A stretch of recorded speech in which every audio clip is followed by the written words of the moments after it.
আসসালামু আলাইকুম। যাক আলহামদুলিল্লাহ। তো আমার বাইক নিয়ে আমার ঢাকার উদ্দেশ্যে রওনা করলাম। তো টানা বরিশাল থেকে এই গুরগাড়া আর কি, এই বাস স্ট্যান্ড গুরগাড়া বাস স্ট্যান্ডের সামনে আইসা স্টপ হইলাম।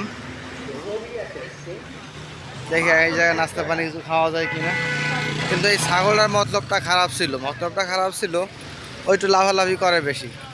ওই ঠিক এই পিলারের সাইডে এসে চিন্তা করছিল যে আমার গাড়িতে লাফ দিয়ে উঠবে, কিন্তু আমার দেখার পর আর এটা লাফ দিল না।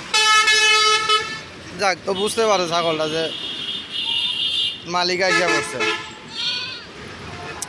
এখানে কিছু সময় খাওয়া দাওয়া করবো। খাওয়া দাওয়া বলতে চা পানি হালকা পাতলা কিছু খাবো। খাওয়ার পরে ইনশাল্লাহ আবার রওনা দেবো। অবশ্য ক্যামেরা না হইলে পুরা ফুটেজ বা পুরা ভিডিও নেওয়া যায় না। তো আমি কিছু যথাসাধ্য পারি বা যতটুকু পারি ভিডিও করতে আমি অতটুকুই ভিডিও করতেছি ইনশাল্লাহ। তো আমার ভিডিওগুলো দেখবেন, আপনারা একটু সাপোর্ট করবেন।